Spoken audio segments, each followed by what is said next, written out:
न वहां कोई हमारी सीमा में घुस आया है, न ही कोई घुसा हुआ है,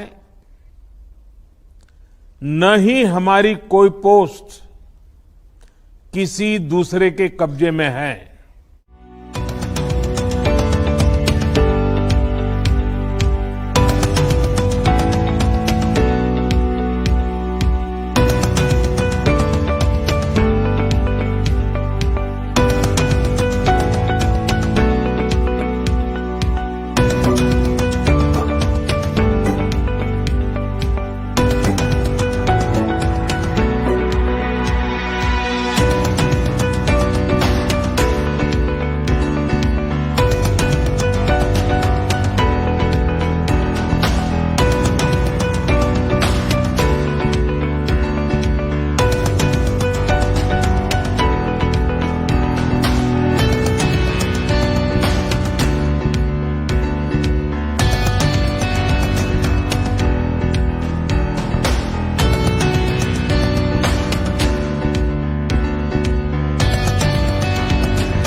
Friends, another Sunday 8 p.m. Indian time, and welcome to our program on Virat Hindustan Sangam social media channels of Words of Wisdom Gyan Ganga, which we host with Dr. Subramaniam Swami, and we have very different guests discussing various topics.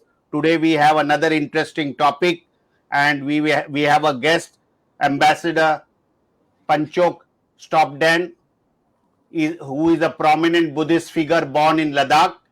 He is amongst the well-known Indian strategic thinkers, excelled in many other fields than national security and diplomacy, namely writing and shaping public opinion, for he often brings a fresh perspective to the issue confronting the nation. He is a scholar and an authority on Central Inner Asian affairs. He has also closely watched the Afghan conflict and the trends of development in POK, Gilgit and Baltistan. As a practitioner, Ambassador 𝐏𝐡𝐻𝐡𝐵𝐢 has contributed immensely for the promotion of ancient Indian culture abroad. Among others, he was instrumental for the first time in getting the Mahabharata published in Turkic language. It is read in more than 10 countries today. And the author of that book was later awarded with the Padma Award by the Government of India in 2004. He is a well-known columnist. He writes very often for the Hindustan Times, Indian Express and the Tribune, and besides other newspapers. He is the founding president of the Ladakh International Center Leh. He is an advisory council of Oxus Society for Central Asian Affairs, Washington, D.C., a foundation member of Raja Ram Mohan Roy Library, Ministry of Culture. His two latest books are well known. I'll just tell it for the information of our viewers. The Great Game in the Buddhist Himalayas, India and China's Quest for Strategic Dominance, Penguin India 2019. And the other book is India and Central Asia, the Strategic Dimension, published in 2020. So with this word, it is over to Dr. Swami. Our topic today is the truth and facts about the situation in Ladakh. I have to thank my co-host Ramesh Swami and our technical team led by Ashish Shetty, Swaminathan, Tejas Navalgul, Rakesh Gadgi, Ishwar Iyer, Ajesh Nair and Vishal Mehta. I have pleasure to inform you that our last episode, which was the 144th episode on the question of Gandhiji's assassination, unanswered question, we had a record viewership of 1,12,531 viewers from across the globe. So with this, it is over to our patron president, Dr. Subramaniam Swami, for his introductory remarks, and then our guest ambassador 𝐒𝐴𝐢 𝐏𝐡𝐻𝐡𝐫𝐢 will enlighten us with his views on Ladakh and all the related issues are across that area and the region. Thank you. Over to Dr. Swami. Thank you, Jagdish. Today we are here to hear and listen to our ambassador in the very areas that we are interested in today, and that is in our borders and beyond, a little beyond our borders. And he's also a Ladakhi, and so it's an area where very few people have gone in as tourists. Yeah, although it's a beautiful place and this infrastructure is developing. So in this context, I would like to pose some questions, but he's free to speak on what he wants, and he's free to not speak on what he doesn't want. We just want to hear him because he has acquired a reputation for being, because of his books and because of his columns, as a man who has gone into the depths of problems and speaks quite frankly. So I would like to say, first of all, that India and China, and I was very much involved in it because I had a cabinet rank position in Narasimha Rao's government at that time. India and China came to an agreement that till we settle our borders, let us have a line of actual control and respect it. So both of us signed it. And what we now hear since last April of 2020 is that we have suddenly discovered that the Chinese have entered some places. Government has not confirmed anything because they have taken a view that this is not in the national security interests. Even my parliament questions, they declined to answer on the same grounds as the national security interests. So we don't have an authoritative view. And of course, Ambassador Stubbs, you see, he may have some delicacies. He's not in service now. He's retired. But still, he is able to get information because of his earlier standing in the government in the Ministry of External Affairs.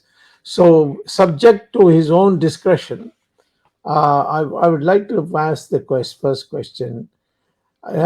We need to understand what really has happened that has spoiled or converted our relationship into what most people think is a hostile relationship.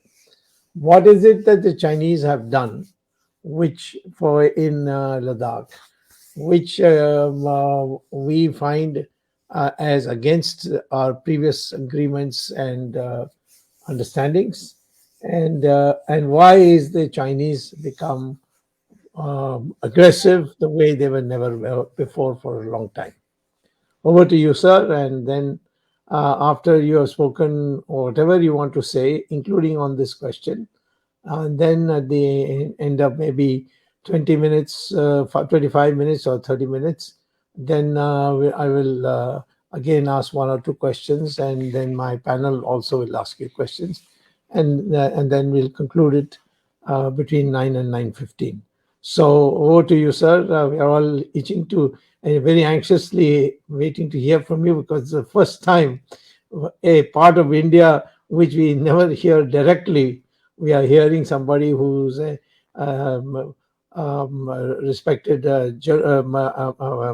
writer and also who has been an ambassador.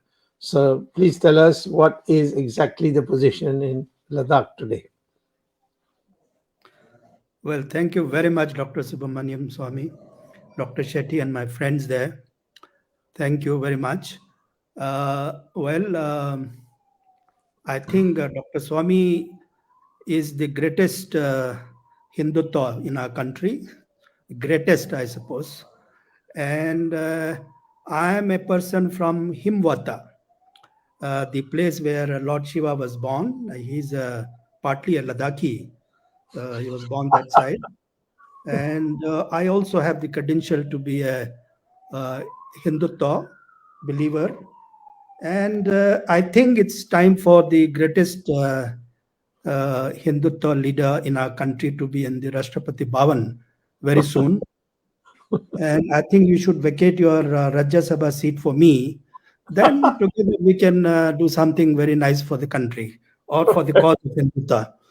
Well, you asked a very interesting question, and there are no easy answers for all this. What really happened? But if you see the trends of event till the 2017 Wuhan summit between Prime Minister Modi and President Xi, everything was fine. And I thought it was going to be a give and take kind of a stage, that we come to a solution even on the most disputed problems or difficult questions between China and India. But by the time they met in Mahabalipuram in 2019, things really changed. Mahabalipuram was somewhere in September, October 2019. And I think that was after the abrogation of 370, which the Chinese side raised in a very, very angry mode. They went to UN Security Council also and raised the issue of why Ladakh has been made union territory. It affects our territorial, all these issues they have raised in a very big way along with Pakistan. And then after that, I think they just was looking for an excuse to come inside our territory. And they had some planned. What I think is that 370 removal has called off the Chinese bluff. They had some hidden agenda about Ladakh. All this while we've been talking about line of actual control, there is some line of perception, LAC, things like that. That's been part of our narrative. But we didn't realize that they had a geopolitical motives in Ladakh. That's the only motive that I have seen. And by May, June, they came inside, deep inside our territory, not I would say our territory, but on those areas where we had problems. And almost what happened on the 20th of November 1962, they came to that position and they left behind, but still they have been fudging all these stories about 1959 line, 1957 line, 1960 line, 62 line. All these things, they have been misleading the public opinion, both in India and outside. So they have played some mischief from May onwards, May 2020. And it started with Pangong Lake. And the other provocation that I can only see is that, they were used to our being very lax on the border.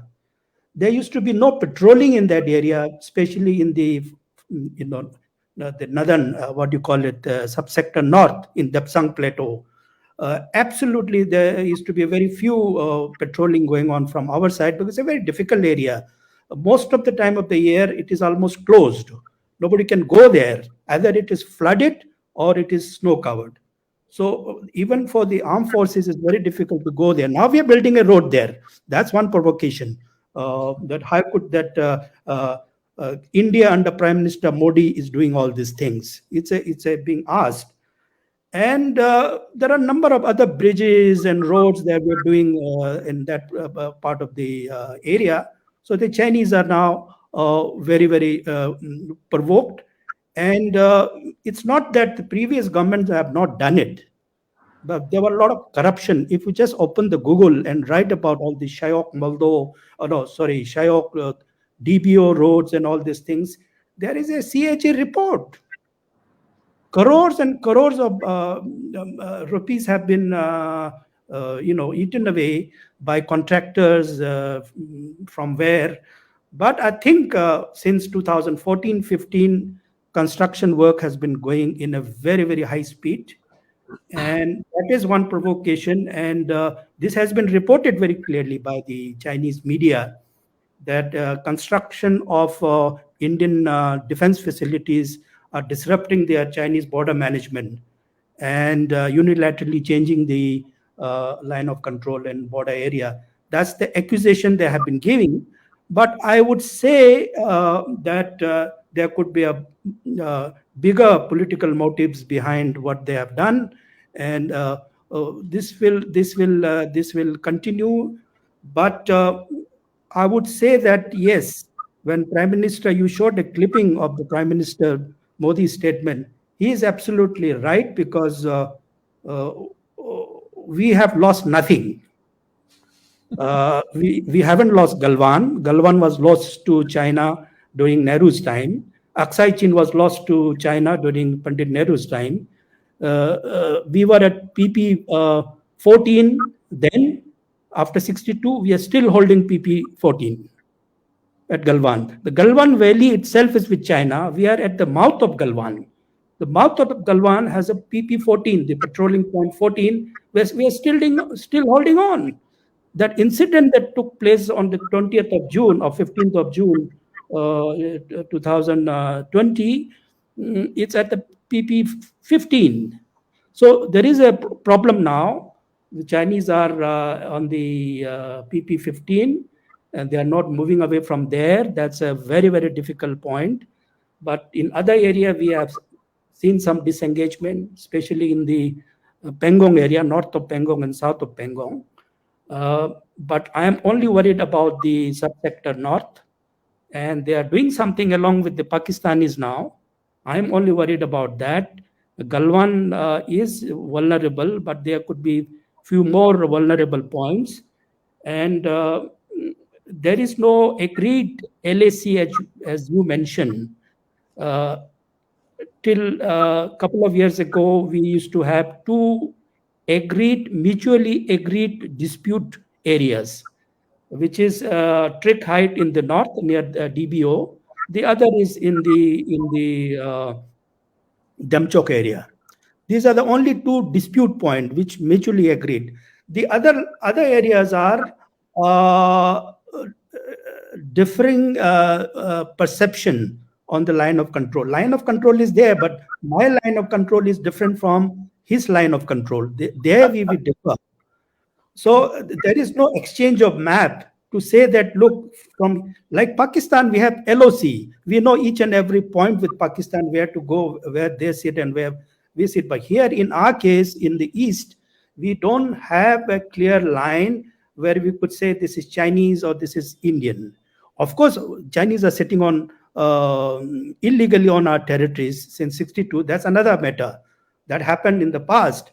But even after 62, the LAC that we have come to a conclusion after 62, still differing. I mean, there is no common line. That's why all this conflict keep on taking place during the patrolling time, especially in the springtime. It will start now. I see in March, April, again, patrolling season will start. Now, of course, because of the problem, throughout the year, troops are patrolling. So this area denial, we call it, the area denial set by the Chinese for our troops to go in these areas. See, there is a DMZ, demilitarized zone, which they defined. Of course, we never believed in that. In 1962, they went back 20 kilometers. Actually, they didn't go 20 kilometers behind. If they had gone back to 7th September 1962 position, we would have then said, Pandit Nehru also agreed, yes, if that is, you are genuine about that withdrawal for 20 kilometers to 7th of October 1962, then some solution can be found. But they're not sincere about that. What they are saying is that whatever they have captured in 1962, now they are saying it is 7 October 1962. So they are fudging, they're falsifying all these facts. So what they are trying to do today is to come back to 1962 position and say, look, this is my area. So there is no India cannot withdraw from the area that which is already ours. This is the real position. But at the same time, I do feel that a negotiation should take place. Without a negotiation, nothing can be. We can wait for 1,000 years and nothing will happen. Once you start negotiating, you might gain, you might lose. That's a risk. That's why I think there is a political position is required. Prime Minister Modi is in a position to do so. His government is very strong. If any other Khichdi government comes, he won't be able to do. Even I see this opposition is making a lot of noise now, making things very difficult for Prime Minister Modi on the China issue. In fact, he has not given up anything, not even an inch. Technically, he's absolutely correct about what he has said. Na koi aaya hai, na wahan betha hai. He's fine. Nothing has happened to that extent. But the way they came in this time, in these gray areas, what we call a DMZ, demilitarized area, where patrolling area, they have built certain infrastructure. In case of a war, it will be very easy for them to now come in. That's the worrisome. They have gone back. There have been two series of disengagement. One in February, the other one is in August. And say in Pangong area, they have gone back to finger point 8. They had come up to 4. So they have gone back to 8, and we have come back to finger point 3, where Dan Singh Thapa's position is there. Memorial is there. So there has been some disengagement there. In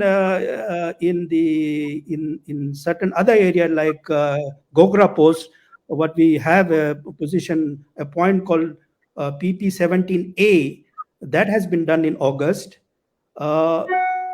Difficult area is that PP15, and I don't see an easy solution for that.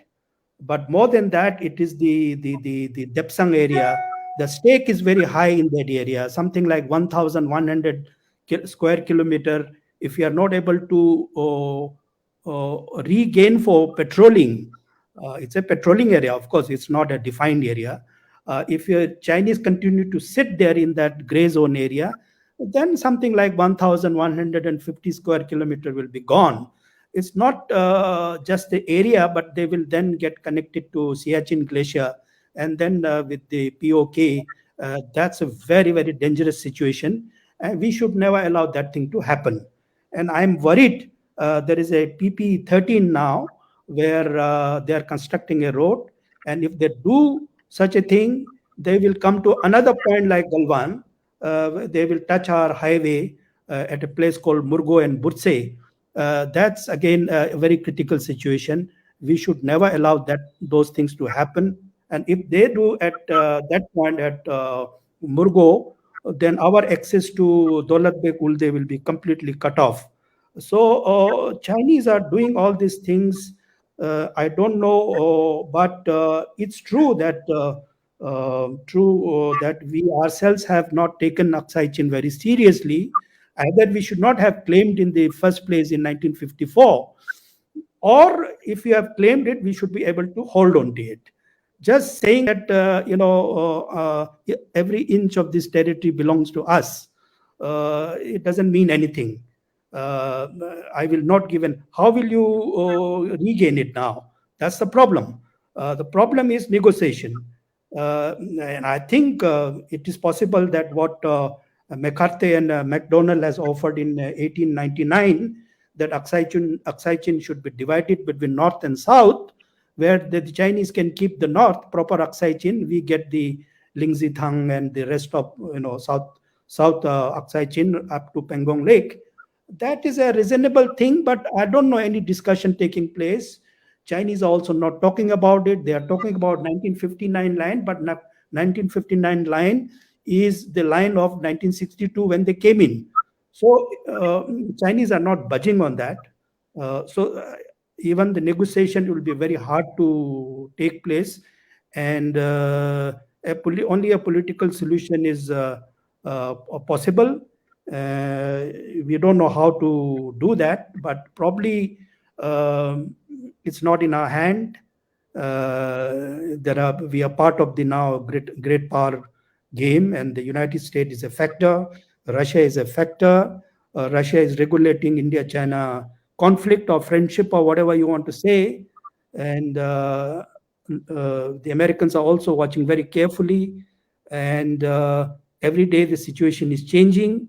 I thought the next meeting is going to take place on the 15th of February.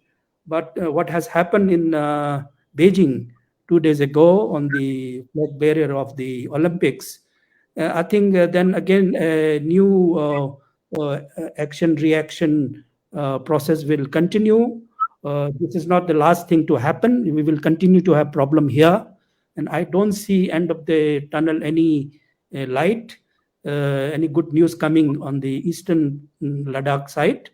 The bad thing is that the Ladakhis are suffering. The nomads are really having a tough time going to their grazing places. We almost lost a lot of areas, pasture lands. This is the real issue. The eastern Ladakh itself has been neglected administratively. Leh is something like 300 kilometers away from whatever is happening. And the big man authority, the lieutenant governor of Ladakh, sits in Leh. So if you want to have control, effective control in terms of demography, in terms of presence, in terms of administration, then I think some changes should be brought in terms of strengthening the eastern Ladakh. Ladakh is too big. It's twice the size of it's Switzerland, or I don't know, it can cover half of Europe. It's a huge region. It's the biggest area in terms of district in the country. To have one district controlling those things are not sufficient. Those areas should be looked after carefully, very, very effectively. People should be empowered. The grazing area should be brought back from the Chinese. 10,000 to 80,000 yaks and sheep, almost more than 1 lakh, 2 lakh sheep go for winter pasturing. And all these areas now today being denied, keep on taking place. This is something like civilian conflict, civilian dispute, standoff in certain areas. It's not just military standoff, these are civilian standoff where the local people are involved. Now, if you go to Chushul, it's very, very difficult now. It's very sensitive. The Chushul village is just about half a kilometer away from the Chinese post. If I have a house in Chushul, I may not be able to even reconstruct that.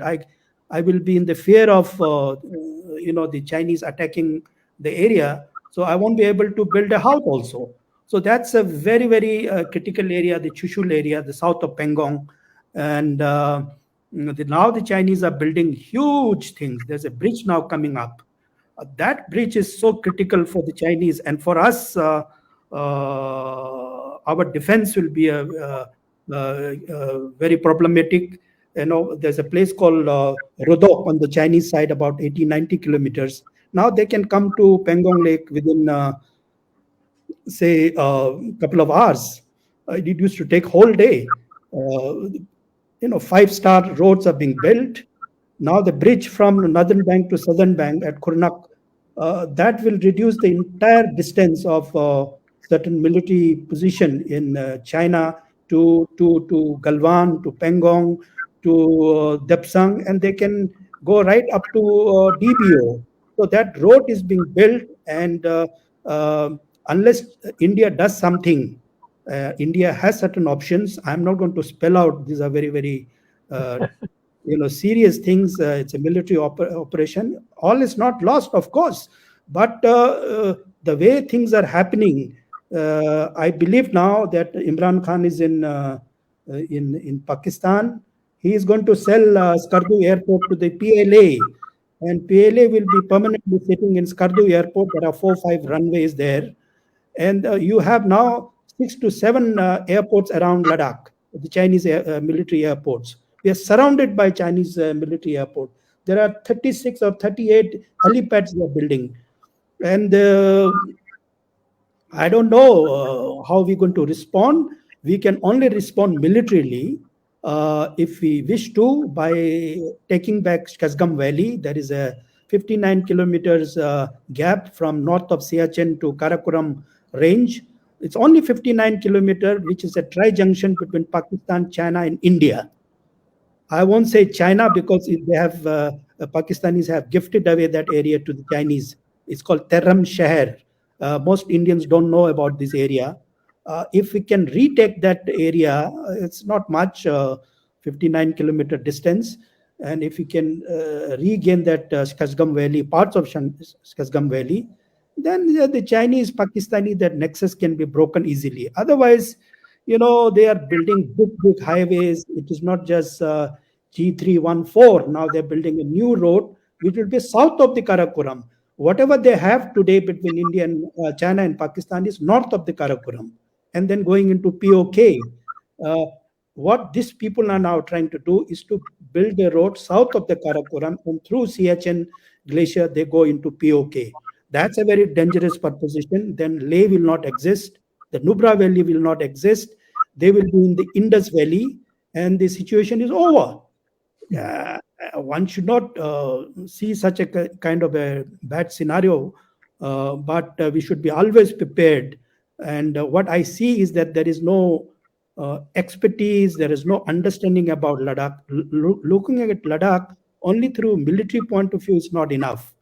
Ladakh is a geography, Ladakh is a history, Ladakh is about land, Ladakh is about people. I have not seen anything in our discourse since the Galwan incident took place about the Ladakh itself. And every day the Chinese have a column on Ladakh these days, how Ladakh belongs to Tibet and how Tibet belongs to China. They want to revisit their history from Tang dynasty and from the Yuan dynasty to the Ming dynasty to the Qing dynasty. And they say there is a continuity of control through the lamas and priest and the pattern, the king and the lamas. And they come with a lot of justification, and they're changing the discourse. What I'm trying to say is that the narrative, new narratives is being built. And unfortunately, we don't have a Ladakh story. We have a core there, military people sitting there. But what is our position on Ladakh? We seem to be having a position on Tibet, but not on Ladakh. That's strange. And all this while, even J&K, we were focused on Kashmir, not on Ladakh. If you had focused on Ladakh, we would have solved Pakistan problem, we would have solved China problem also. But we have ignored. That's a problem. We don't have a Himalayan policy also. After all, Ladakh is Western Himalaya, which the British propagated. Today, we don't talk about Western Himalaya. Himalaya, I don't know, it's an ecology or some trees or some snow or some rivers. But Himalaya is a big geopolitical area. But how many people people do, Tawang and Gangtok and some Kathmandu, these are not enough. Chinese come out with bigger narratives, a big picture they build, and they implement. Even if it is about a temple, they will work hard on the temple through scholars, through historians, but then they will convert that into a military action through PALA. Ultimately, if a historian writes something about a temple, a research on the temple goes to political system. The political system hands it over to the PALA, how to regain the temple. So it doesn't remain just an academic exercise in the case of China. Now, in our case, everything is academic. We only talk, that mountain, that story, Pangong Lake, Three Idiot, Amir Khan, all those things. You'll be very surprised when I go to some ministries. Oh, Mr. Stobden, where are you come from? So I come from Ladakh. Oh, Three Idiot. Now, that's changed. They identify me with Three Idiots, which is some Kareena Kapoor and some actresses went there in the Pangong Lake. They shot a film there. No, this is very strange, and we are not serious about it. So just militarily handling is not sufficient. We need to think in a bigger way, in a substantive way. So we don't have the expertise, and we will not have the expertise also. Because if I am asked to handle the China border problem, I will handle China problem very differently. I asked the Bhutanese, how do you handle the China problem? You have such a big boundary with China. He says, look, we have a different way of dealing with the Chinese. India has a different way.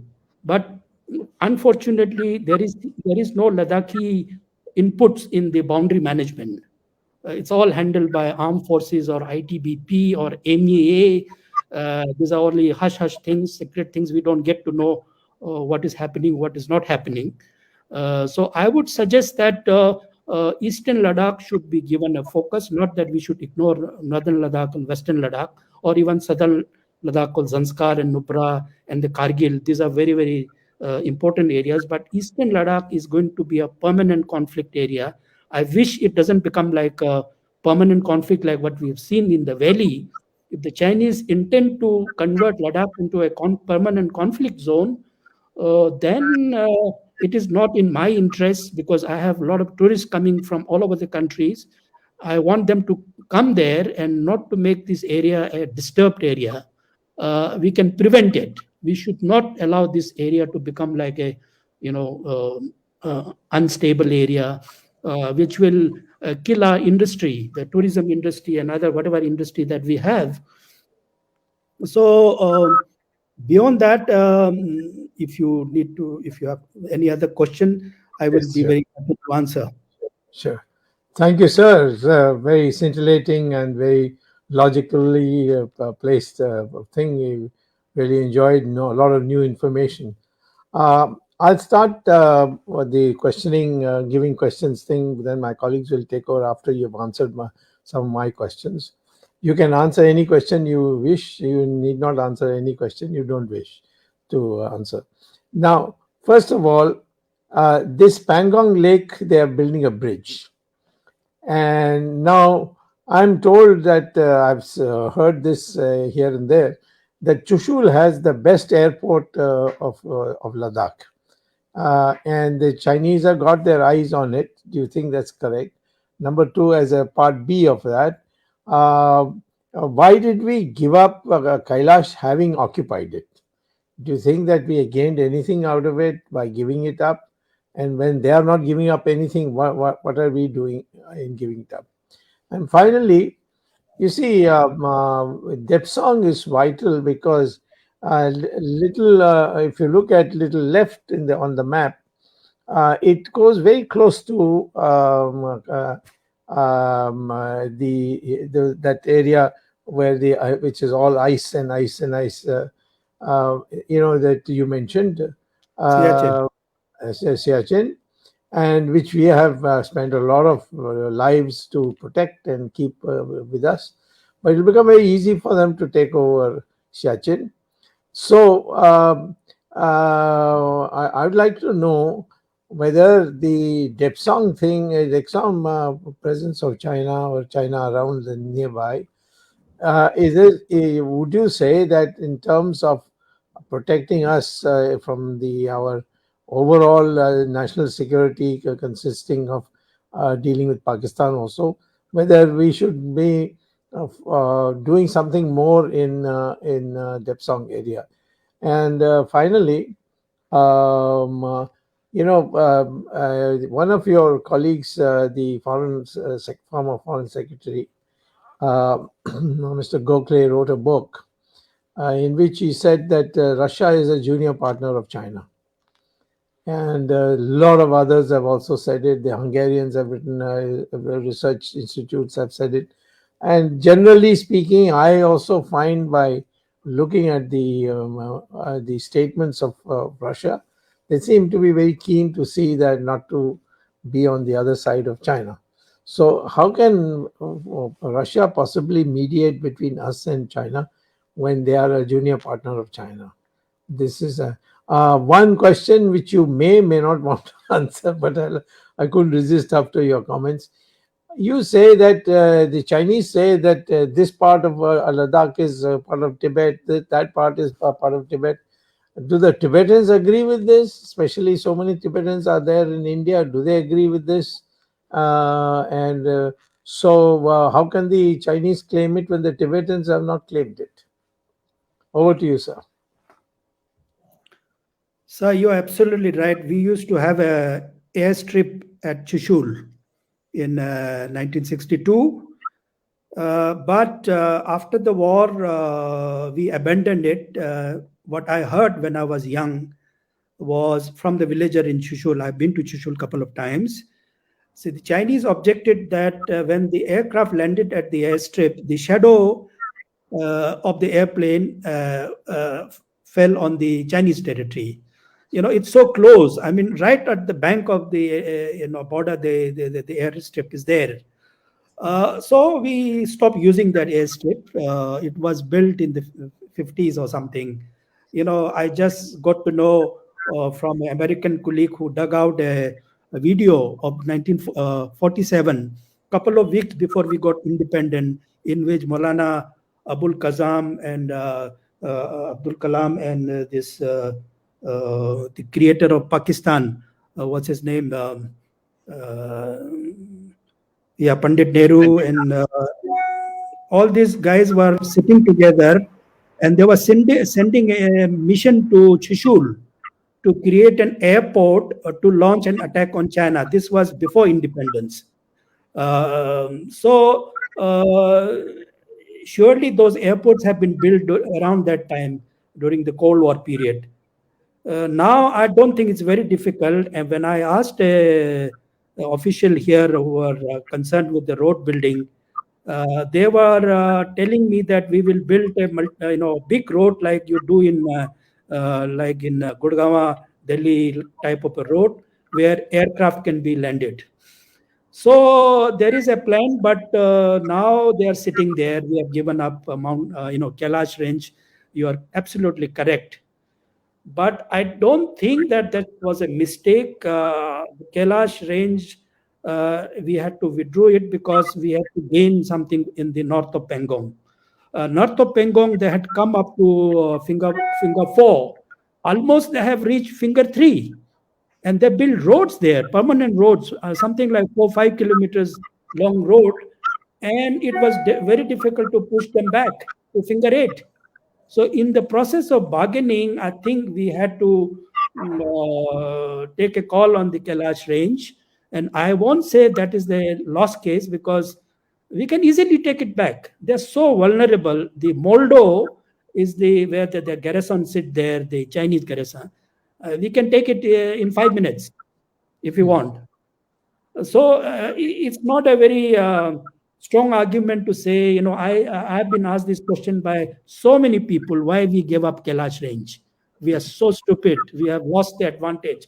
Well, sitting in Delhi, you can build such kind of emotive kind of stories, but on the ground, it is very, very difficult to argue in such kind of a manner. So, but what is worrying is this bridge that you are talking about is just 400, 500 meters long at Kurnak Khar. Kurnak used to be Ladakhi land before, much before in history. Now it's with the Chinese.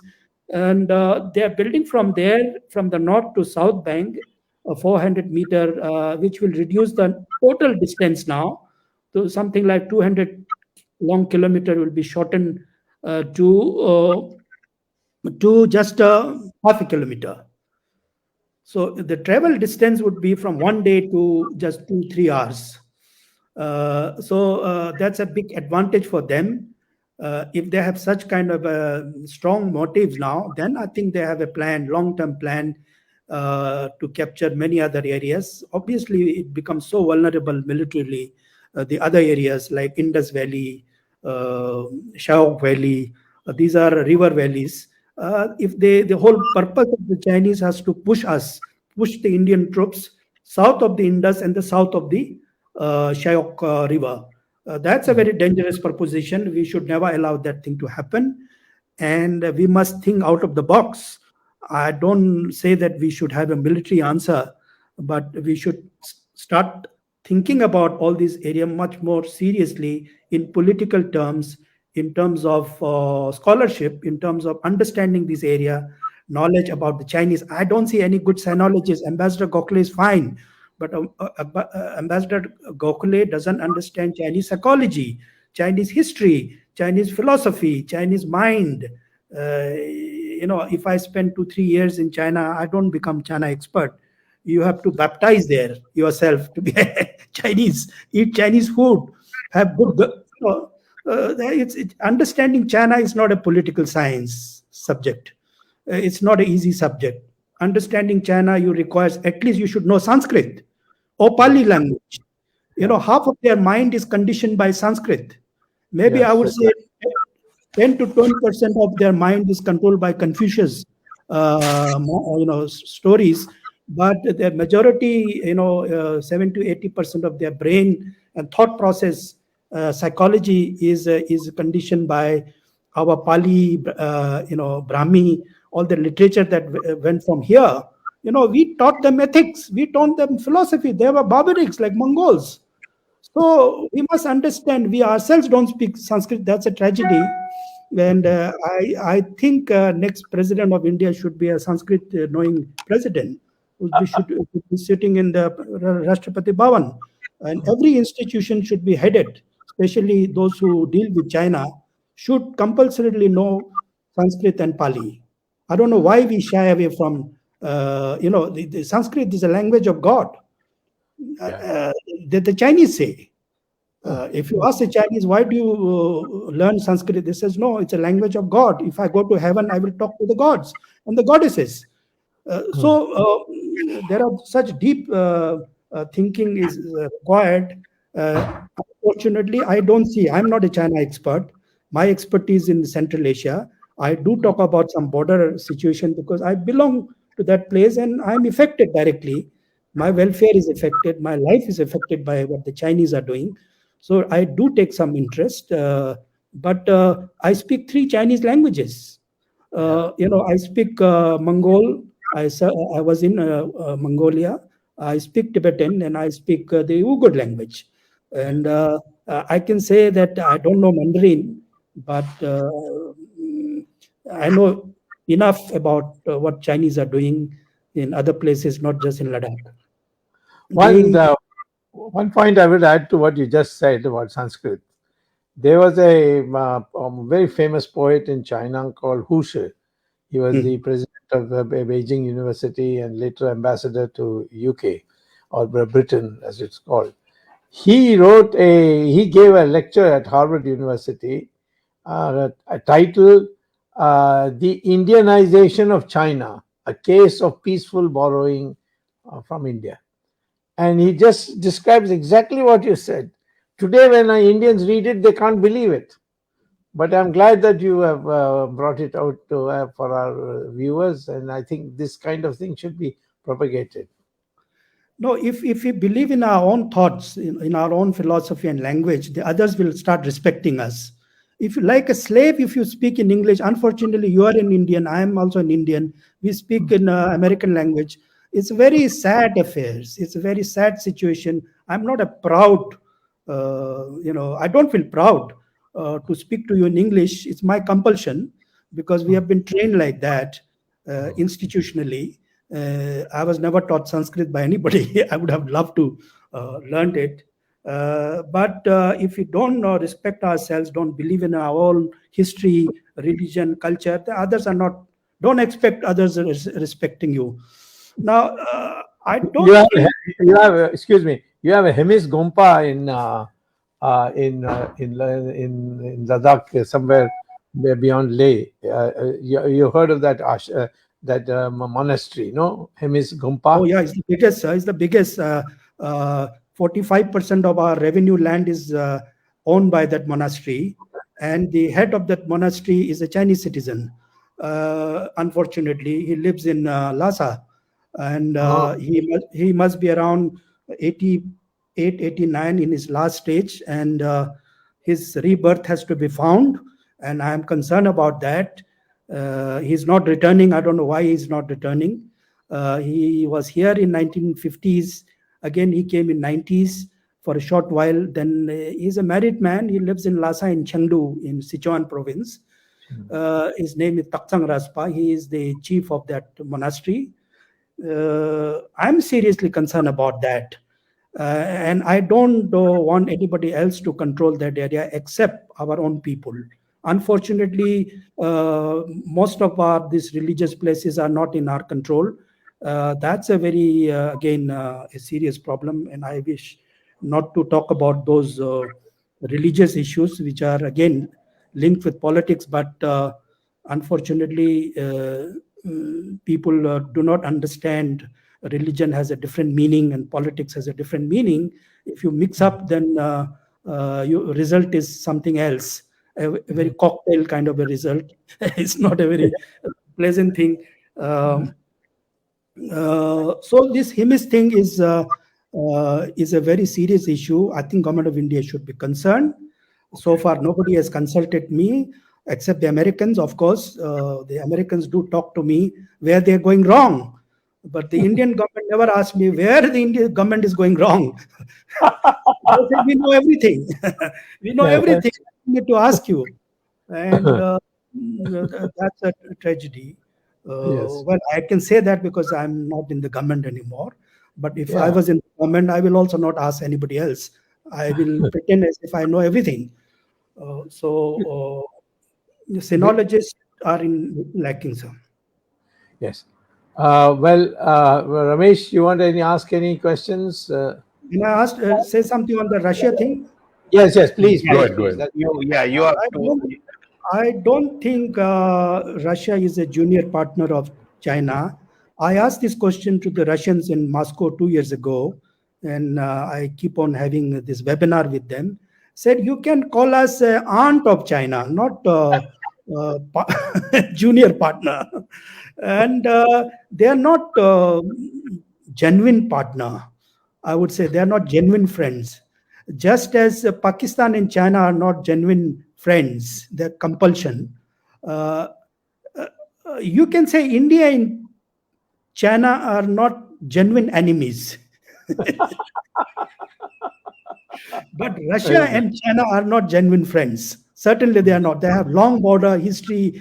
History is very bitter with them. Our history is not so bitter. There are certain things, most of all this anti-China thing is also built up at the lowest level. And the result you get is this Olympic thing. They also now start playing very cheap, taking their hero as a torchbearer to they're also hitting us in those kind of way. But when I watch Indian television, we are so full of, it's not required. You are overhyping the China threat. China is not strong. I'm telling you, let's not overplay China. China can be dealt that subtlety we don't have to deal with. That part we have lost.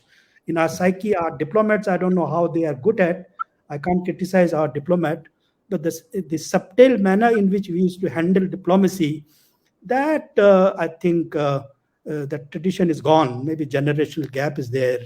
Now we want to deal digitally. China, I don't know how do you deal digitally with China. I don't know. Most of the apps are theirs. We closed all of them, but the trade is going up. There is no economic cost for the Chinese to stay in Pangong Lake or Galwan. Because they are earning almost 100 billion from us, surplus trade. $126 billion. And if there is no economic cost for them, then either we don't have a China policy or our China policy is not working. That is what I can say, because they are earning money from us and they are sitting on our land also. It's a win-win situation for them. We need to rethink, in a different way. But certainly Russia, China, that's the real politic, what they call it. The Russians are very good at that, in tactically playing friendship and enemies. India, they cannot really betray, because there will be a strong emotion in the Russian public. The Russian public loves India. They can't live without India. But the Russian public do not like the Chinese. They don't like the Chinese. The governments have compulsion. That's another matter. But at the popular level, China is not famous in Russia or anywhere.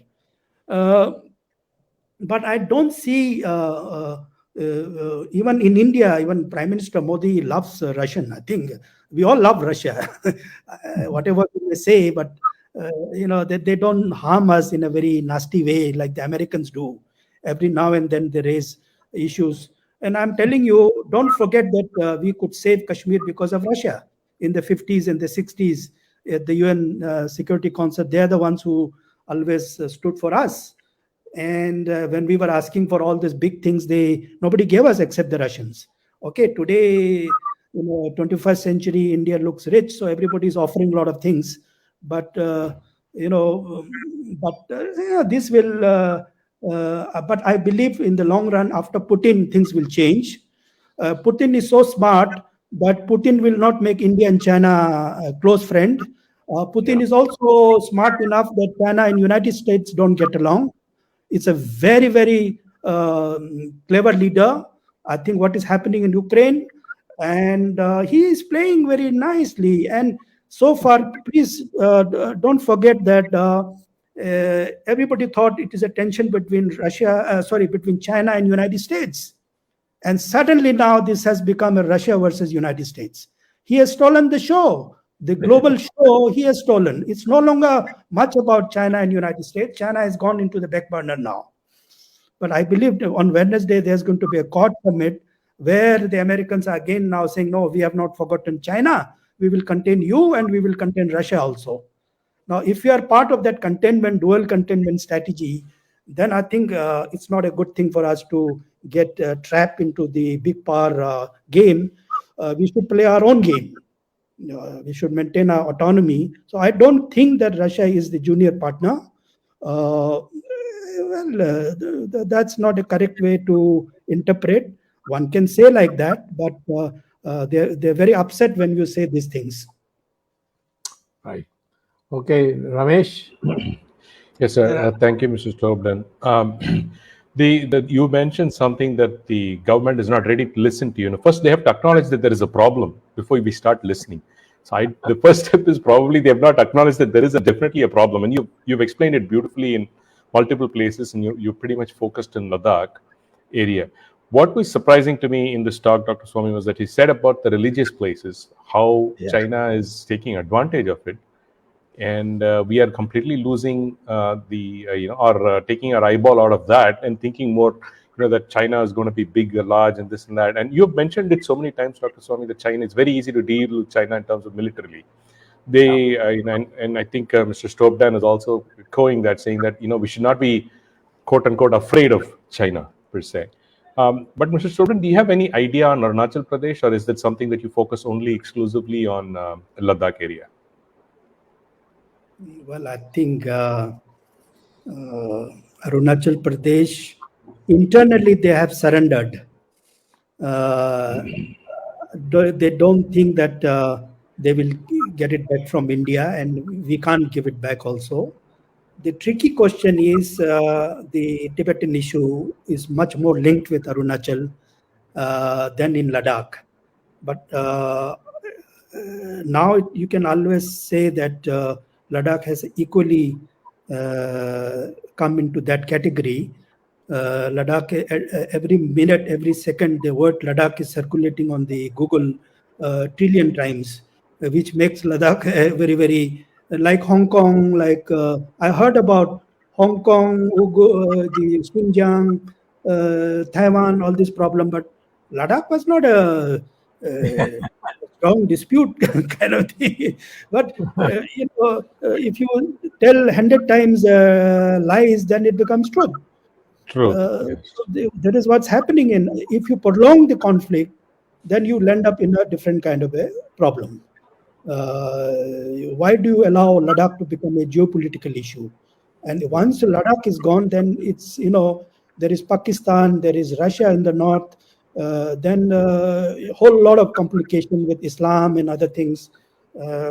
It's not a very good thing to let that happen. The Kashmiris are always there to, raise those issues. Arunachal Pradesh, they are consolidating, they are hinting again and again.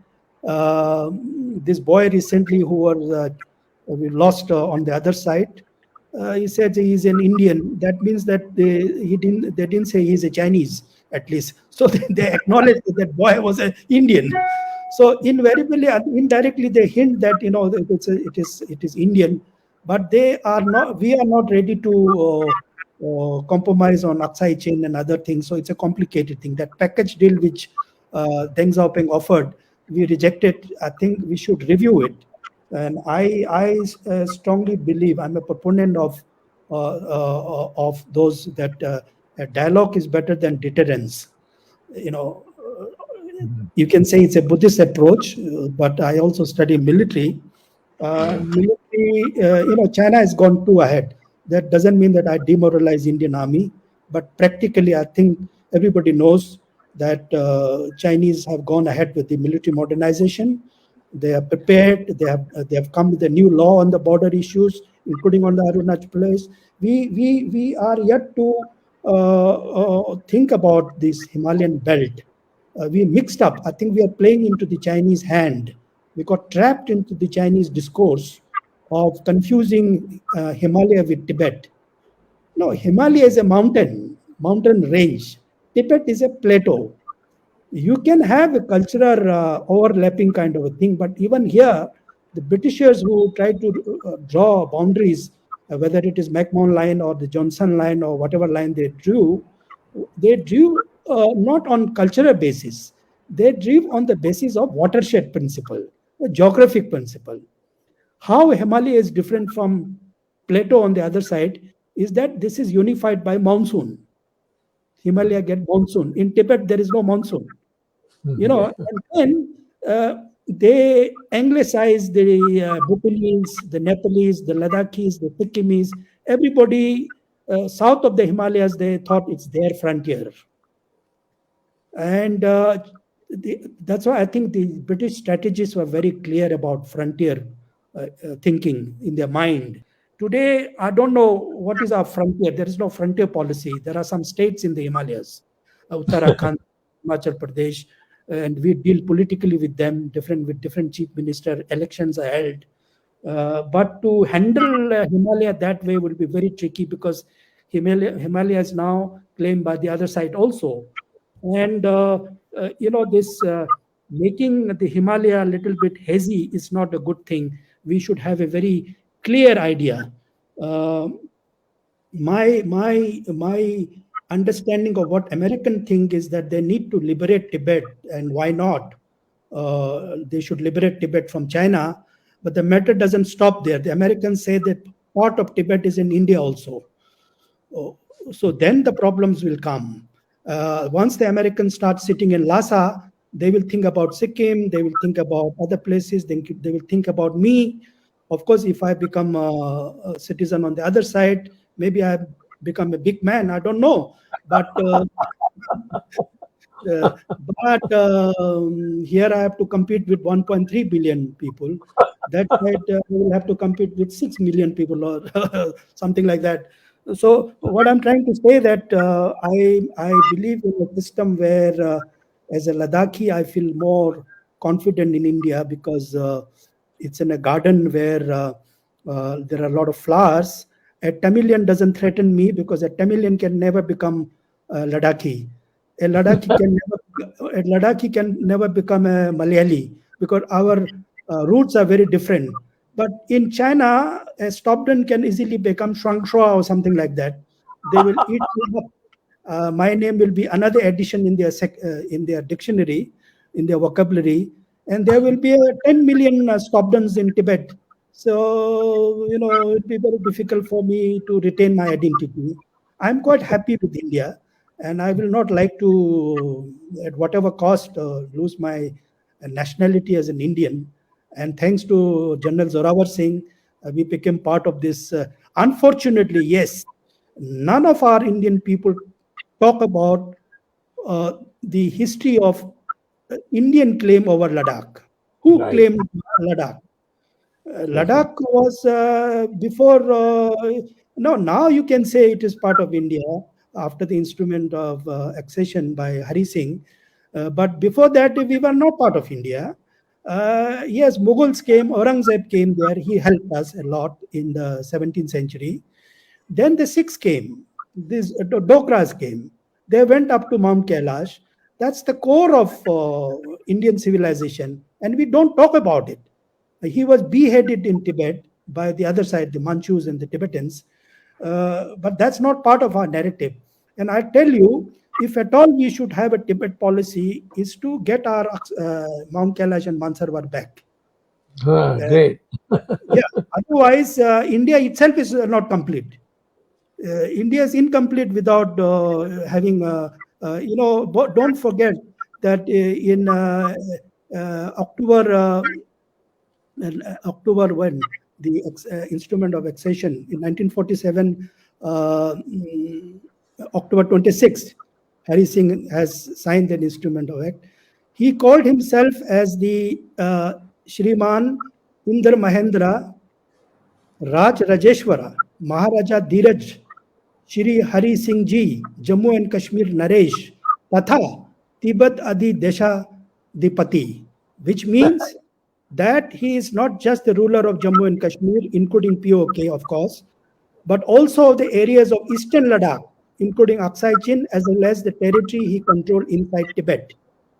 There's a huge area on the bank of Mansarovar Lake called Mansar, which Nehru gave as a gift to the Chinese, and say extraterritorial rights have been given up by the India. But how did you give up? You had no authority because we had 370 article. Indian Parliament cannot decide on that to give up Ladakhi territory to the Chinese as long we were part of the Jammu and Kashmir. You were bound by 370 article. The Assembly of Jammu and Kashmir would have passed that judgment or a resolution that you give up your extraterritorial rights to Chinese in 1954. So we've lost that land. It is deep inside China, 296 kilometers. Can you believe it? And Zorawar Singh all the way up to Gurpok, up to Mount Kailash, and made that as a part of India. Unfortunately, this British betrayed us. This Cunningham said, please come back, come back. By the time he was trying to come back, the Tibetans killed him. And it's a huge humiliation. If at all we have a claim, I won't give too much emphasis on 𝐒𝐡𝐫. I will give emphasis on Kailash Mansarovar. That's our original area. That was part of Ladakh. We lost it in 19. If Aurangzeb had not come, we would have lost the entire Ladakh to the Chinese and the Tibetans, and in 1684. And then the Mughals came in and helped us on the condition that we convert to Islam. Unfortunately, they went back and we didn't convert ourselves. So, we were lucky to escape that time. But nonetheless, I think we were asked to build a mosque in Leh. We still have a mosque. And on those conditions, the condition was such that our kings was ready to convert to Islam, but not to become a part of China. It was such a strong decision for us in that point of time. But Aurangzeb said, okay, I'll help you. So he came and he helped us. He sent his troops from Jammu or wherever, Kashmir. And then the Chinese were driven back. But they came again a number of times. Then the Bhutanese helped us. Then the British came, but British were very cunning people. They were losing trade in coastal China. They didn't want to harm the Chinese in Ladakh. That was their problem. I know their weakness, you may say, their problem, you may say, they were playing all the time dirty.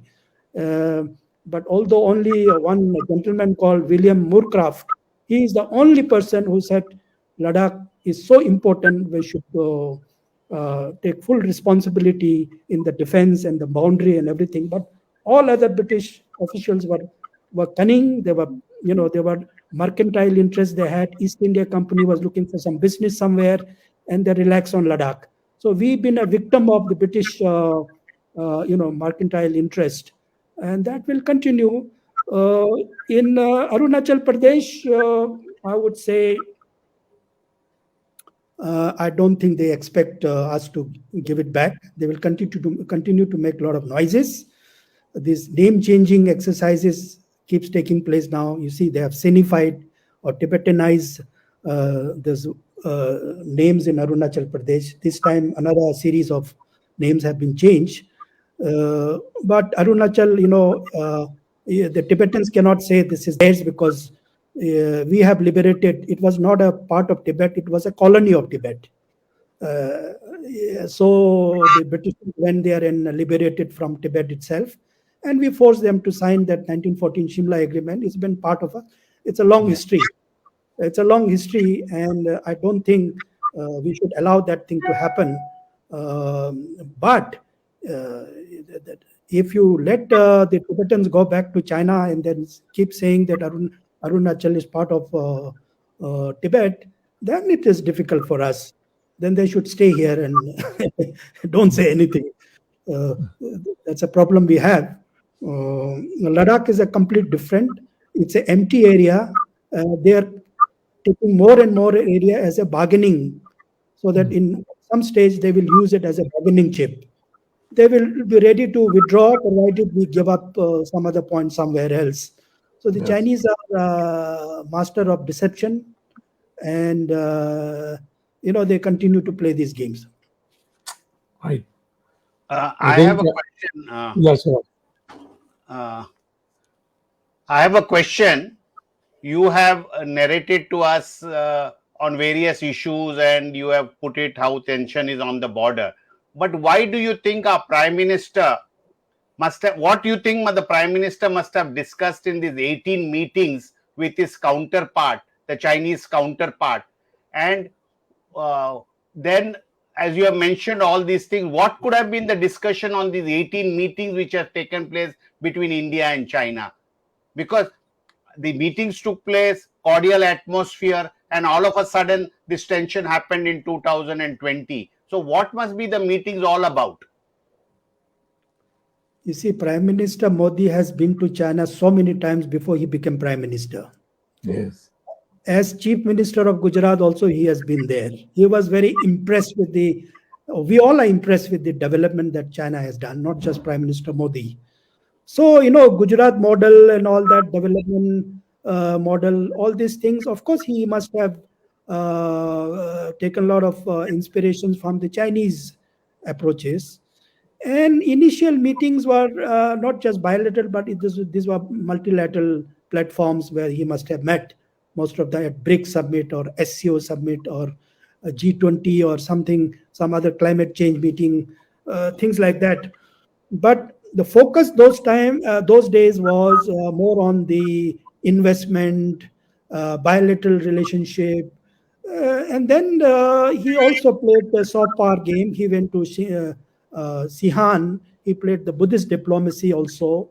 There are 5 to 600 million Buddhists. They don't hate us. They love us. Of course, they call India a Western heaven. Western heaven, Sukhavati, they call it. Prime Minister knows all these problems. I don't think it's Prime Minister Modi's problem or Xi Jinping's problem. It's a problem we don't know. It's part of the global politics. How during Trump period, the entire global politics have changed, and now under Biden, it's become worse, I think. Unfortunately, even this COVID virus and all these things have been brought into all this discussion. So atmosphere was vitiated anyway. And I told you till 2017-18 things were fine. That's why some people I don't make this argument about 370. 370 means that, according to the Chinese understanding, there are autonomous regions in China, autonomous regions of Tibet, autonomous region of Xinjiang, autonomous region there are a couple of autonomous regions. Most of them are not autonomous. They are normal provinces of China. Now, according to their understanding, they thought that Article 370 is like some provinces, autonomous province of China. It's not like that. It was part of India, integral part of India, and everything applies according to Indian constitution. So this 370, probably 370 and 35A, they didn't understand properly. why we made these changes. So they thought it's a big thing they have done, like incorporation of Tibet into China in 1950s. It wasn't like that. It wasn't like, so the response was very funny, partly because of ignorance, partly they handled they had some hidden agenda about Ladakh that got exposed. It came out immediately after the 370 thing. Why would they go to UN Security Council about this? Taking this issue. And they become so belligerent, so noisy about Ladakh, and then they followed by military action. So it hit them very hard. I don't know whether Prime Minister Modi and Home Minister Amit Shah knew all these things, that Chinese will get angry. Probably we didn't have any idea. Jaishankar as a foreign secretary went there after 5th August to explain that this will not impact our boundary dispute or boundary line. But the Chinese insisted, no, you have done something very wrong. And to the extent they said it affects our territorial integrity. How it affects any, unless they have substantive proof. I can only guess that in 1959, when they gained control over Potala, the headquarters of Tibet government, probably they found out a lot of documents there. And those documents would have been the maps of monasteries, the maps, network of sectarian linkages with various, whether Bhutan or Arunachal, Sikkim. Those are religious documents.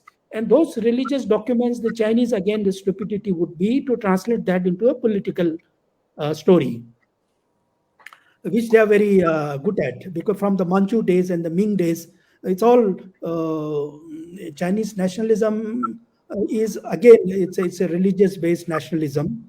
That's why revolution came, communist revolution, because it was worse during Qing dynasty. And I'm telling you, the Communist Party of China is claiming very minimum area from Ladakh.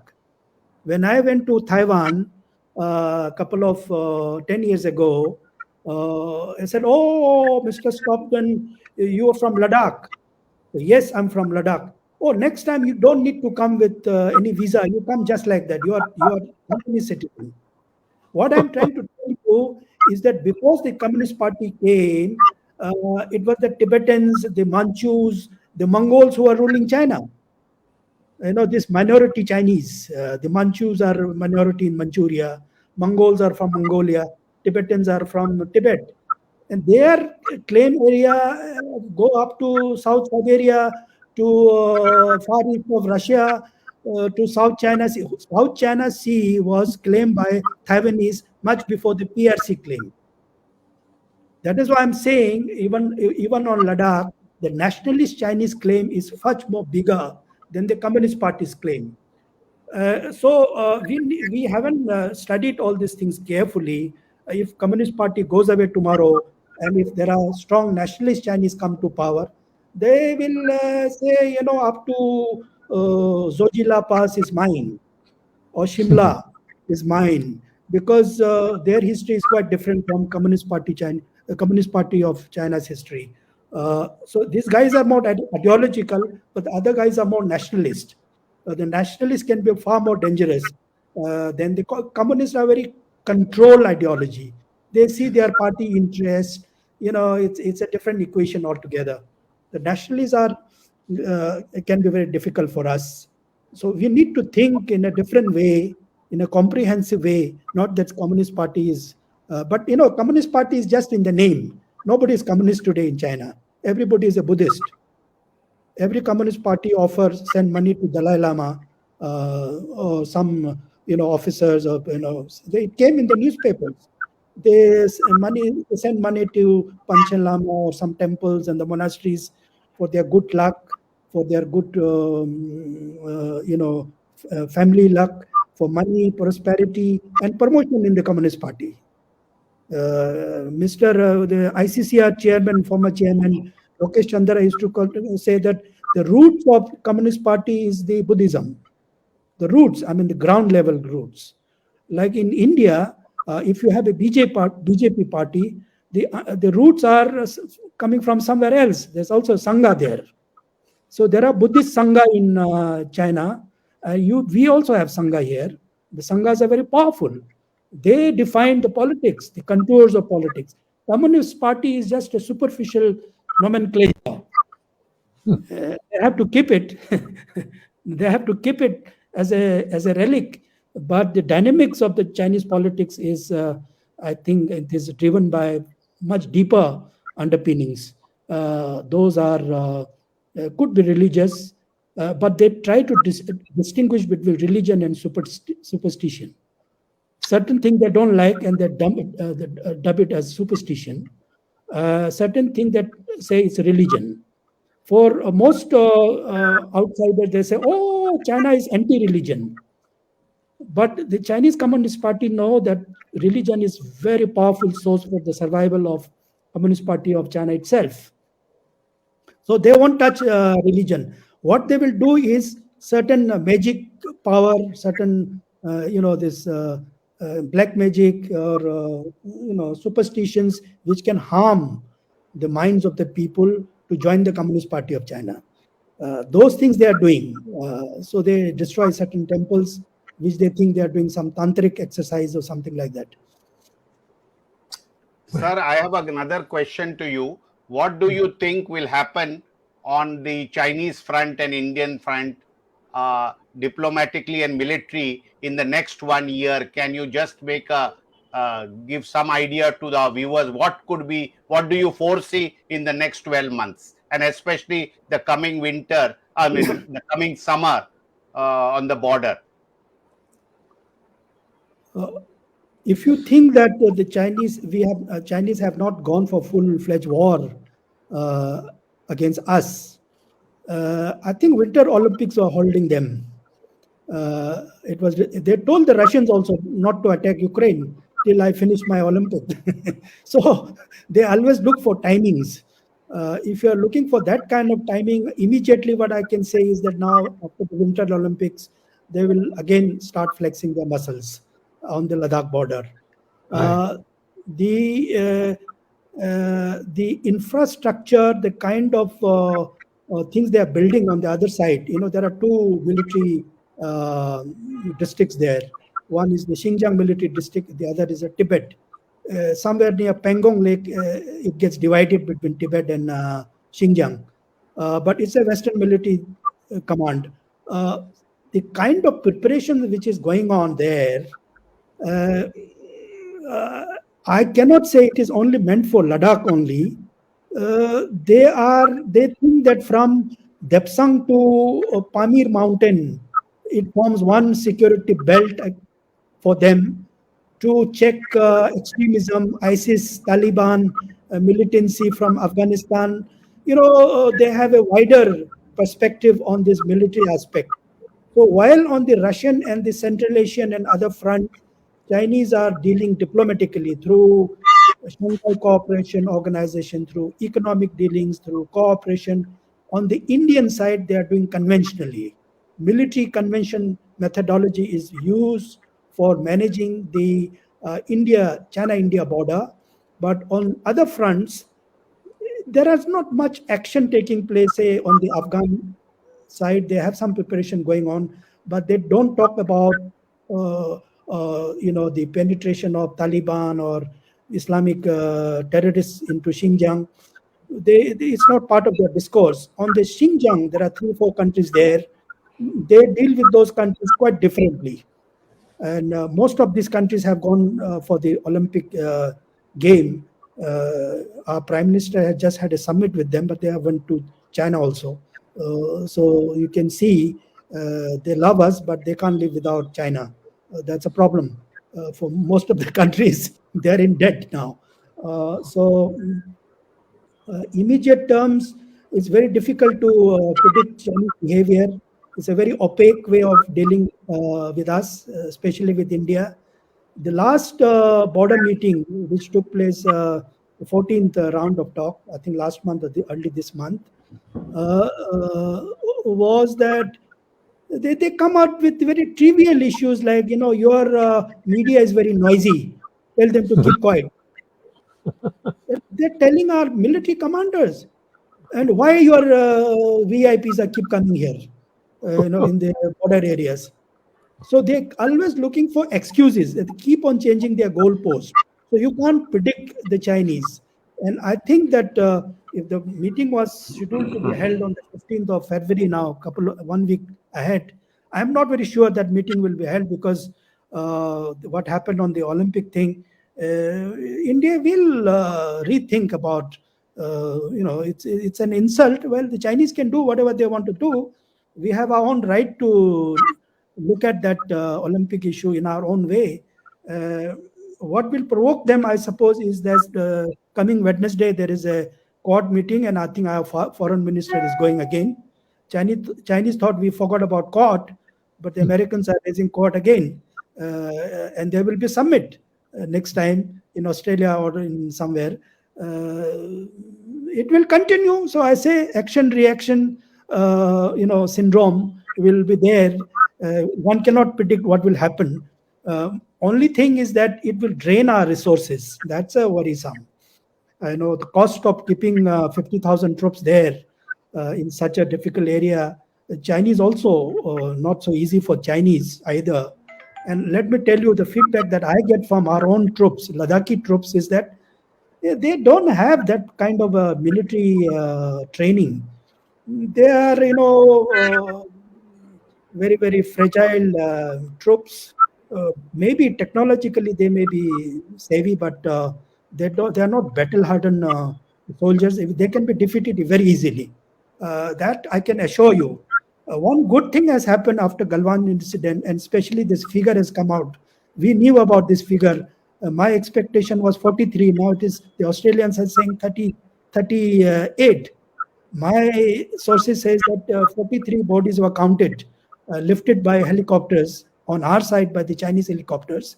But this number only limited to the choppers picking up the bodies. The number does not include the bodies which has flown into the river. Yeah. It may have gone to the other side also. So my estimate is total 125. 125. The rest have been just flown into the river. I won't say we have killed them.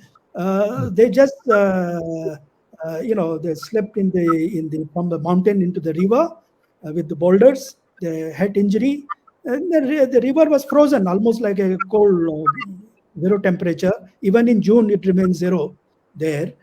Most of them would have died in the river, and they may have been flown to the other side. So number is much more. Unfortunately, lack of language, knowledge of Chinese language, is that this number could have been identified if our students and the universities learn thorough Chinese and pick up from the vernacular media, say Sichuan or some other Yunnan or some. How many bodies have been cremated? They all feature in the local media, not in Global Times and China Daily. These are features in some provincial, sub-county level newspaper. Unfortunately, we don't read more than China Daily and Global Times. That will not give you full information. So I am also worried because now, since we don't have any academic contact or any source of information coming from China, we will be knowing nothing after 10 years because the Chinese have the other way to know about us. Chinese know us through Nepal. They have a good setup in Nepal to understand us. Most of our crazy experts go on the Kathmandu channel and speak out their mind. On the Chinese, it's linked with Chengdu or the military district there. They have a good way of understanding us through maybe even Bangladesh, maybe from Sri Lanka, from Maldives. They are in South Asia, they have entrenched. So they know us very well. In comparison, our understanding of knowing China is little limited now, more limited because of the restriction that we ourselves have imposed. That's not the way that we should do it. For example, the boycott policy, to me, doesn't seem to have worked. We are buying more Chinese product. And I saw in a Global Times that we bought more than 6,800 items. 6,800 items. These are basically spare parts for cars or mobile or computers.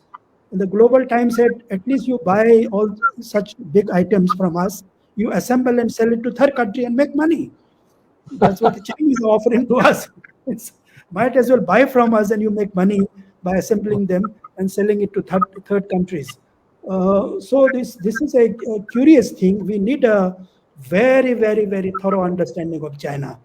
Some good diplomats have a nuanced understanding of China, but we need deeper understanding. What do you call it? Hard understanding of China. You know, Americans, because of their business dealing in the last, since the Tiananmen Square or 90s, the reform, Deng Xiaoping reform policy, in 20, 30 years, they're thorough about understanding Chinese mind, cultivating friendship, cultivating personal relationship.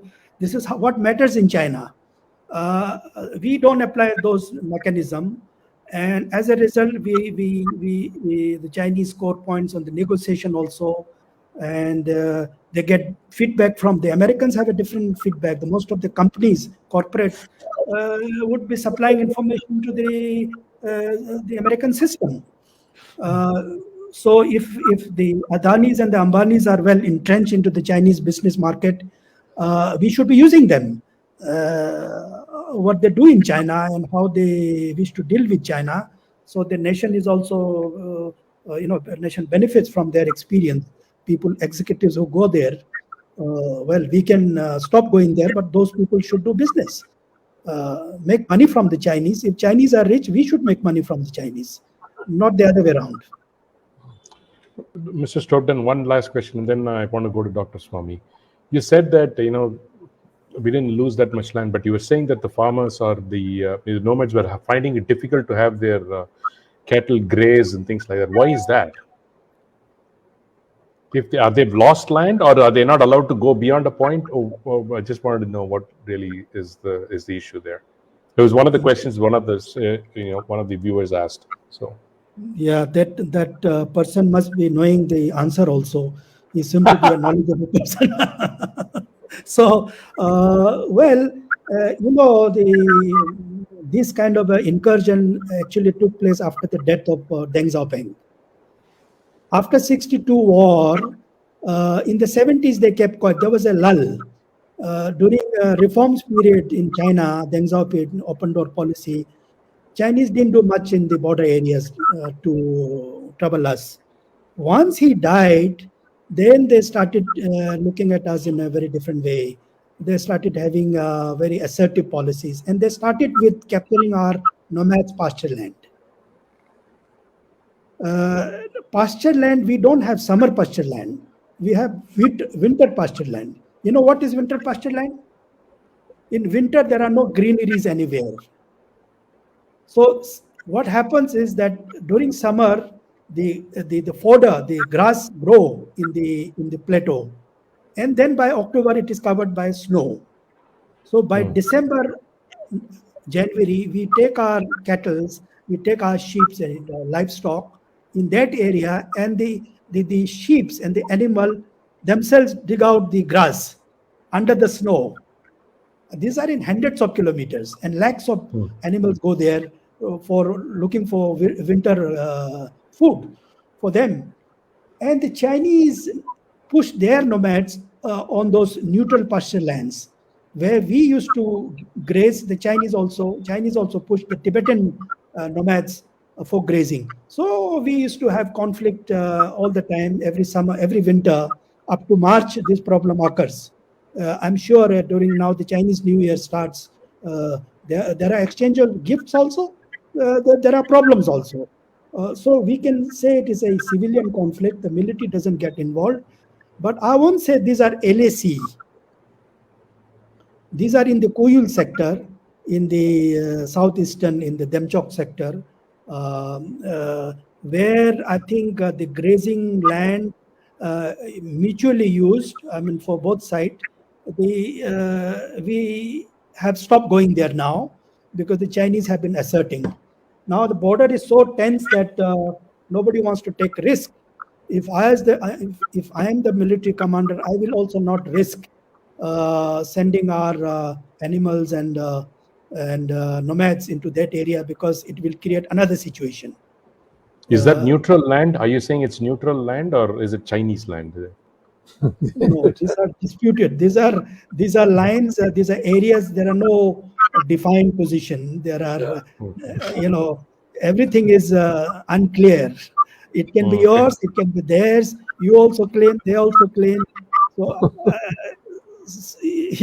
there are no easy answer in this. So that's why I'm saying technically this cannot be solved. It can be only solved politically. If the two leaders meet and give and take, something take place, that's possible. As such, you keep on fighting for every inch of land, and there is no such thing there. Both sides claim huge land. Even before 1962 war, they had captured 12,500 square kilometer from it. Before 62. Then after 62, they captured the more land. So can you imagine now how to push them back? It's a serious issue.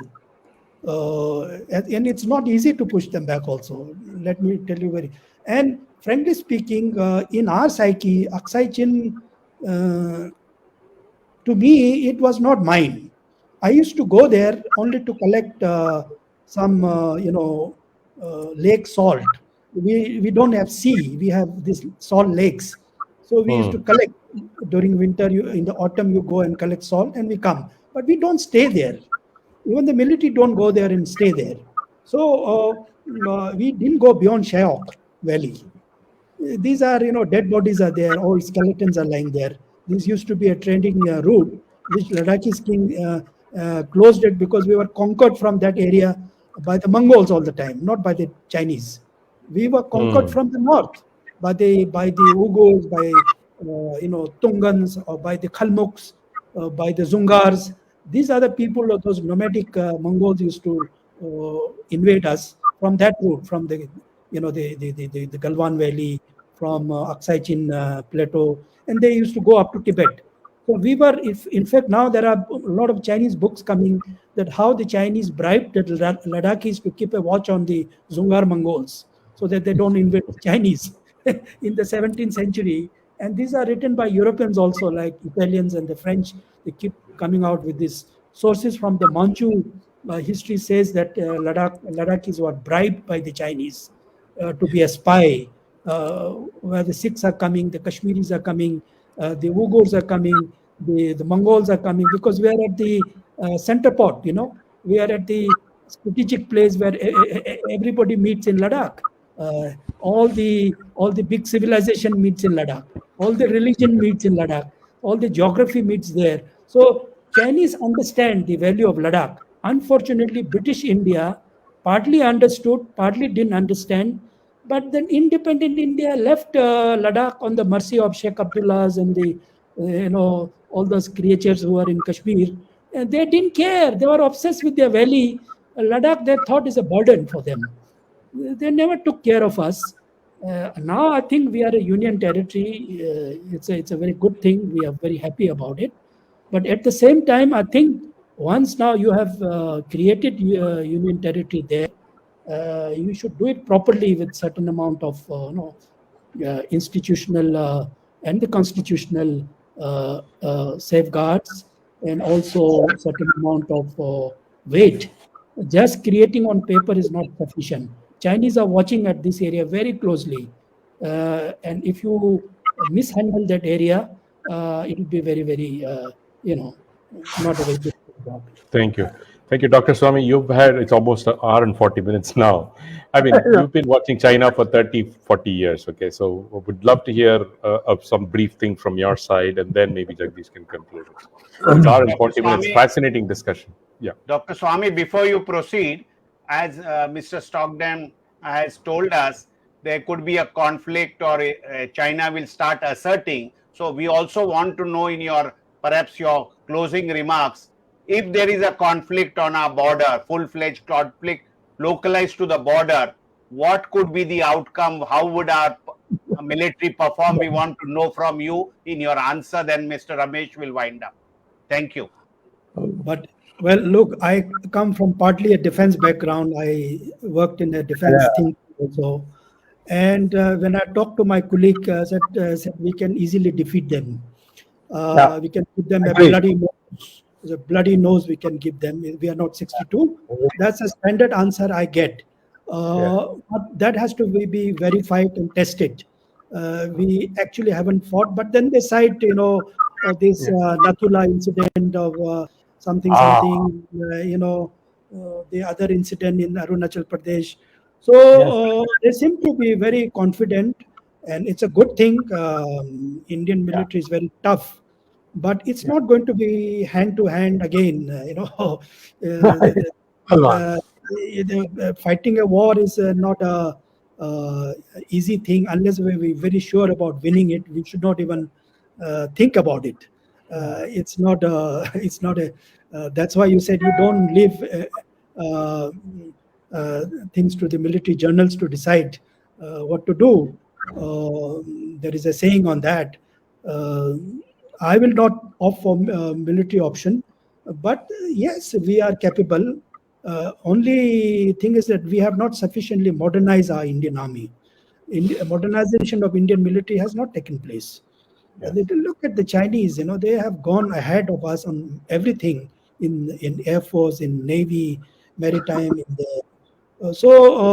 In terms of comparison, I will not compare. To be very frank, China is powerful, which everybody knows, but they don't admit. I admit because I understand China better than anybody, say, from Kerala, because of the geography comparison. But Kerala will understand China better because they have ancient relationship. Even Bodhidharma. Bodhidharma. The Tamil Buddhism had reached China much before. The Pandits were very expert. Even they went up to Vietnam. Brahmins of Tamil Nadu, and even Kung Fu has gone from Kerala.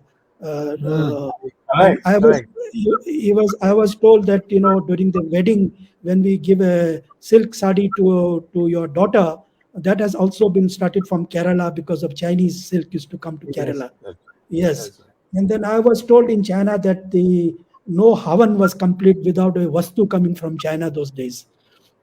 Normally, India didn't have camphor those days, and that bloom we sweep the floor these days. That is now we grow here, but earlier it used to come from China. So in a Havana, when you require so many vastus, those elements, many elements you required from all direction, including from China, used to be called. And during the Gupta period, no Havana was complete without something coming from China. In the morning stotra of last Hindu king, Vikramaditya, he used to praise China and worship China, and then used to eat food.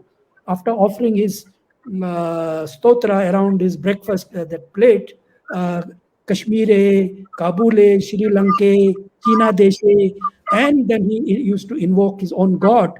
Then he will eat. It's like an offering of food.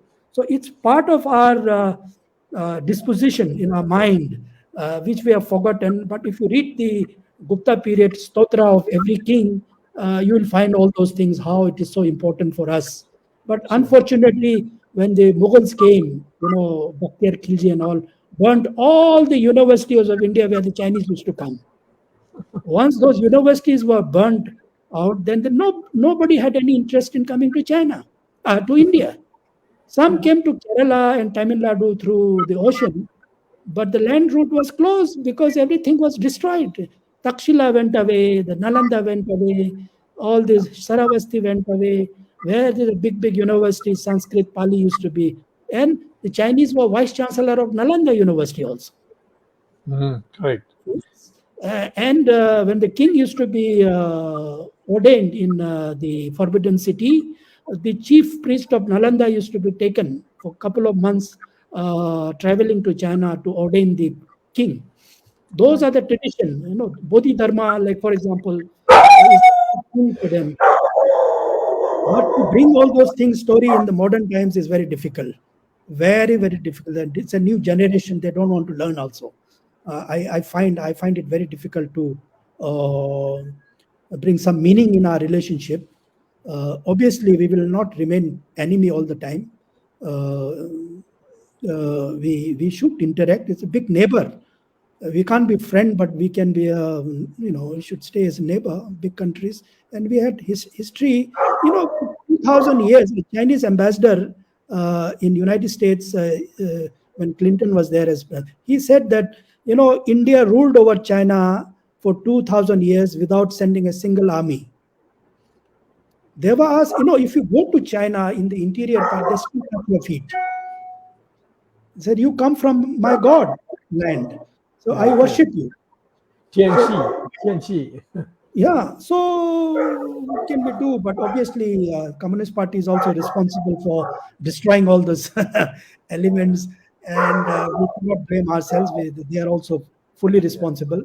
And then there are intermediaries, who they don't want us to be friend. Even in Buddhism, there are other Buddhists who do not want us to be a good friend.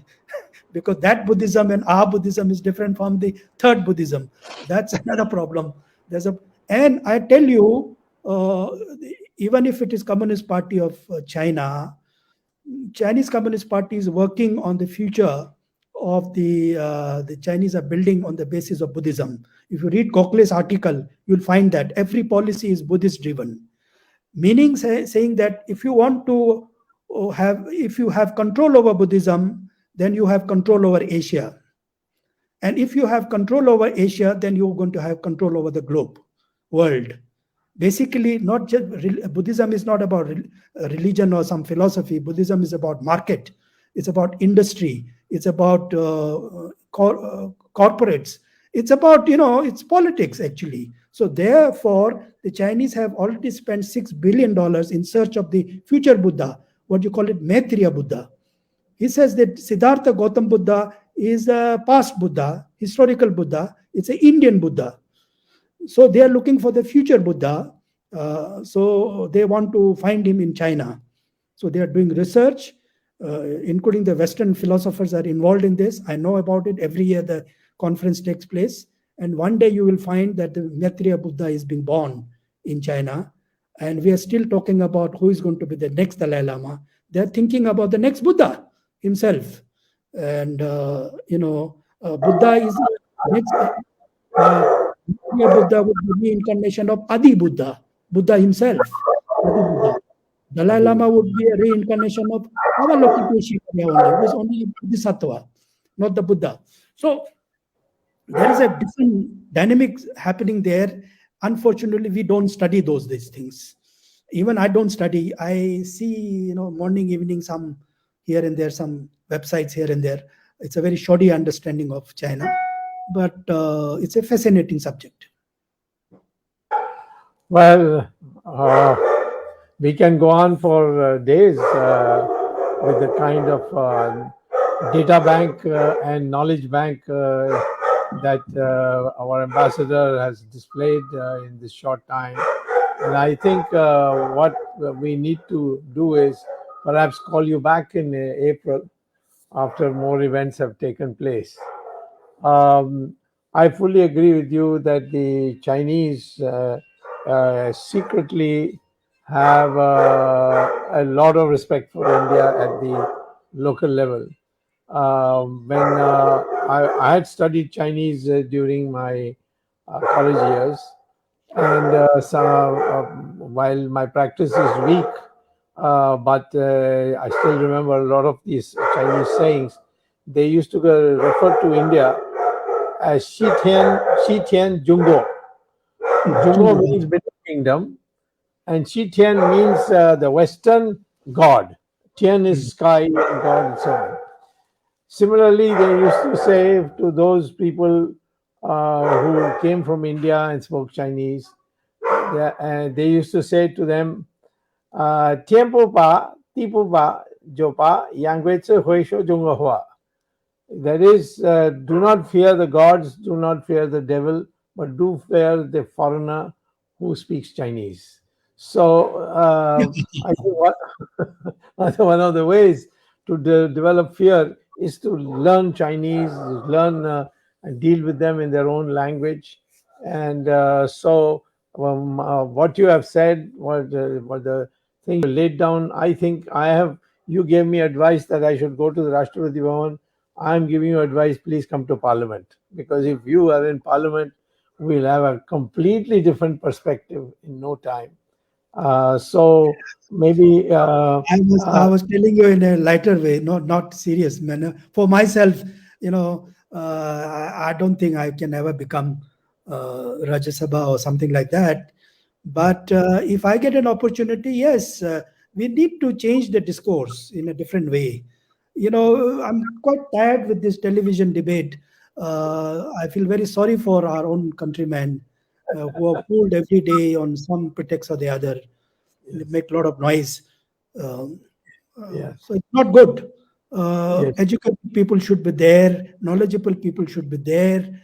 It's good for the country. If can do good for the country, why not? But Yes. then we will have our own age, and then we will all phase out. That's a problem. Yes. No, I agree with your long-term perspective that India and China should have a working relationship. But somewhere we have to demonstrate to them that their past arrogance from arising from 1962 is now a thing of the past. And actually, there have been incidents, you mentioned them in passing, I'll repeat it. In 1967, we gave him a thrashing on that Nathula Pass. And in fact, our brave soldiers and their commanders, they even took tanks where no tanks go up. But they did it and they really wiped them out. Then this Sumdurongchu Valley in Arunachal, there also we gave them a thrashing. Yes. So there are only two conflicts that have taken place. No. Sir, this June 2020, yes. Even if it is 38, okay, forget about 125 I gave. I agree. Sorry. The conclusion of this Galwan incident is that the psychic burden of Indians that we had from 62, that we've lost the war, that is now completely broken. Yeah. We should not carry that hangover of the 62. Yes. Many people suffer from that problem. Yes, many of my senior, I have not seen that war. I may have not been born also. 61, 62, I was just born. But everybody talks about that not in a good way. So I think this Galwan incident is a blessing in disguise also. In a way, we have achieved our own problem about, forgetting about that era. That's right. I agree. So, well, sir, we don't know how to thank you. This has been one of the most scintillating discussions. The reactions of the people watching is also there. I'm sure it's going to be a very big turnout that we have had. And we look forward, and please don't say no when we call you in April, no matter in what lofty position you are in. Please come again, and we want this kind of knowledge is not easy to get even from books. It requires a great deal of study and what in Sanskrit we call as manthan. Just putting it all together in a logical one. So thank you very, very much for this session that we had with you, and look forward to seeing you again. Thank you very much for calling me, sir. Thank you. It's a pleasure. Thank you. Bye. Okay, Jagdish. Okay, go ahead, Jagdish. Go ahead, concluding. Yeah. It was a very interesting discussion today we had on the situation in Ladakh and on the border. And I thank our guest, Ambassador Stobden and Dr. Subramaniam Swamy, and my co-host Ramesh Swamy. I also have to thank our technical team led by Ashish Shetty, Swaminathan, Tejas Navalgul, Rakesh Gadgi, Ishwar Iyer, Ajesh Nair, and Vishal Mehta. I also have to remind you that we will be with another topic next Sunday at 8 p.m. on our show with another interesting discussion. So I thank our viewers, which are across 125 plus countries. And as I mentioned, last week viewership was more than 1,12,531 viewers. And today also I see from whatever figures I'm seeing, because we are not on one channel, but we are on various social media channels, the response which we get from our viewers, I thank all of them. So we see you next Sunday at 8 p.m. Indian Standard Time. Dhanyavad and thank you. Jai Hind. Namaskar. Namaskar. Namaskar.